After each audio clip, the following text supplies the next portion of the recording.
I threw that out, like, even before we got to the... I threw that completely. Thanks for looking after me. And that, see?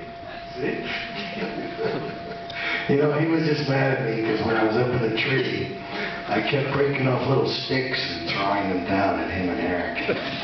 I was waiting for Larry to react to the sticks, but even one got him right in the head, but he didn't even flinch. You know?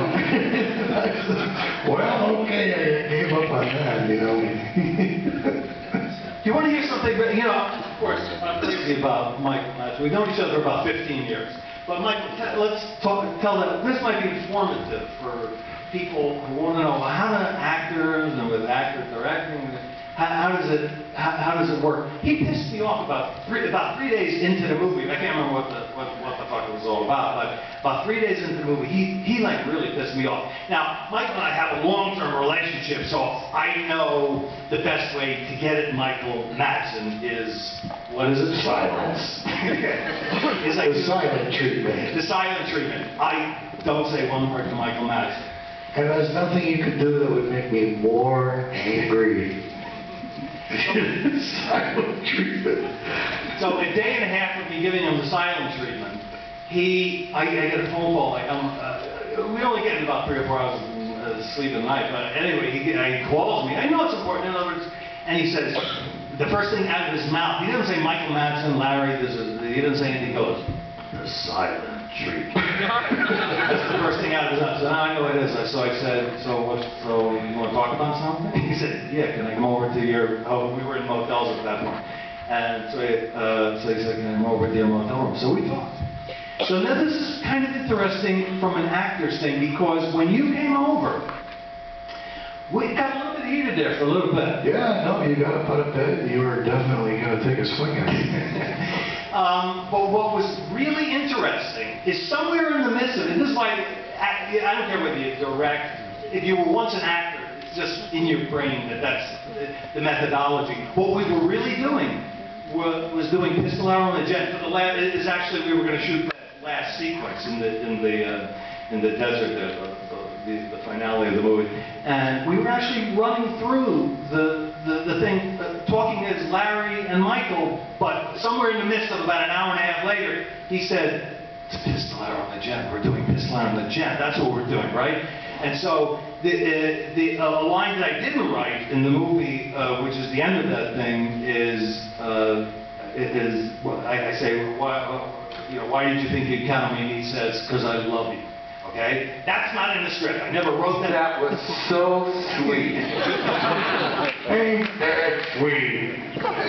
But what happened was, and still, I really, this was right on the money in terms of my brain. Anyway, was after the big heated argument. So he left the motel room. The last thing he said to me, he turns to me and says, Larry, you know why I'm doing this fucking movie? And I go, why? He goes, because I love you. And that was it. And that's how it happened. And the next day, that's how that happened. Go ahead. I'm speechless. There's no other way you could have got out. For the first time in my life. So Larry, you know what I'd love for you to talk about, because you have a really individual writing style. You saw it in Mad Dog Time, and this movie, you've got, it seems like you really like to string a lot of shaggy dog kind of stories together into one thing, and you play a lot of word games, and there's a lot of...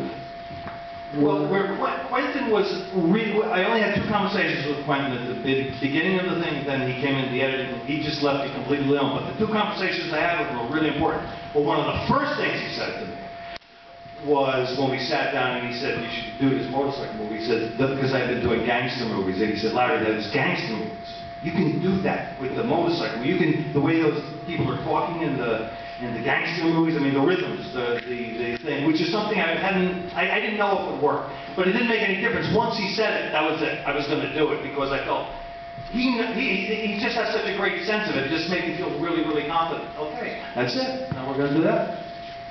So where do you think that came from, that whole sense of dialogue? Because you've got a really, I think, unique It's like this really kind of, I don't know, it's a really bizarre sense of humor. It comes from theater of the absurd. When I was a boy, like 10 or 11 years old, I really liked Eugene Ionesco, Samuel Beckett. Yeah, we talked about that when we showed Mad Dog Time. Yeah. That's what did it. I can tell you right then and there. Like, for instance, when I was when I was an actor, like doing small theater things, 13, 14 years old, I did The Bald Soprano, which is Eugene. It's about as far away from The Bald Soprano as you can get.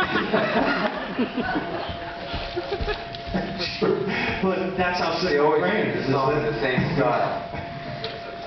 Wears the hair in the same style, too. You know what I gotta ask you?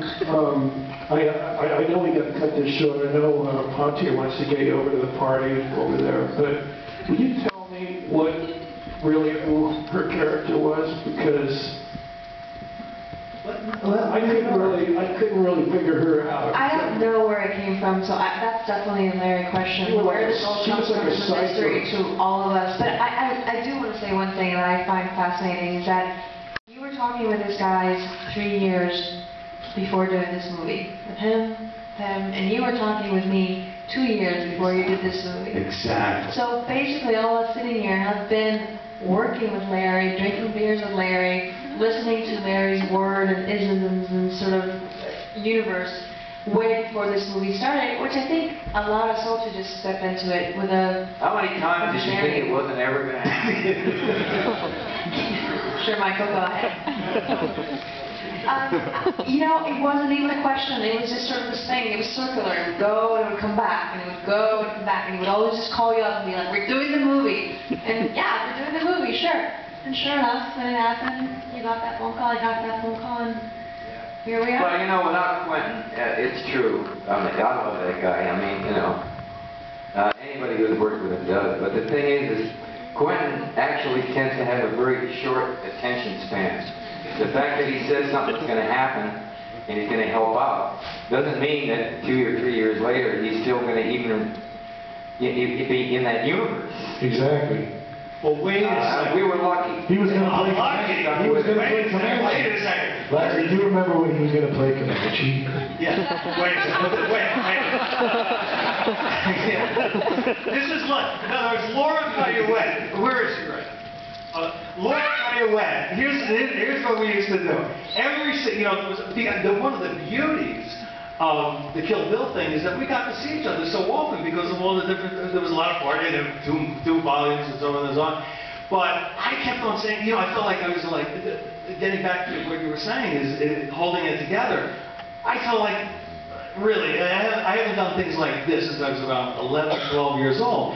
In terms of, I kept on saying to Laura. Laura would lead the way to Quentin at any one of these events that we were going to, and I say, just get his attention, and then I got to say, I want to tell him great volume one. I want to say you did a great job. Then I want to go, so we're still doing Hellride, right? We're still doing Hellride. And I had to say it very, very fast because I felt like such a schmuck doing it, but I kept on thinking like you're saying, in other words, God, I think I got I was this one. slipping in at the last second. However, Oh, what was that?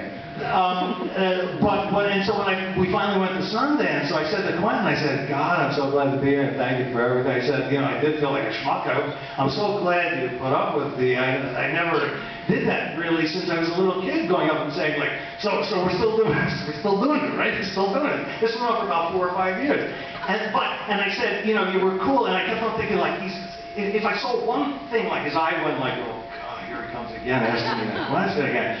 And it was really funny. I said, Quentin, I gotta appreciate it. You never did that. He said, this was the scary part, which I told Michael Madsen at the Sundance thing. He said, he came close. He came close to giving me an eye roll. He said, well, I couldn't do it.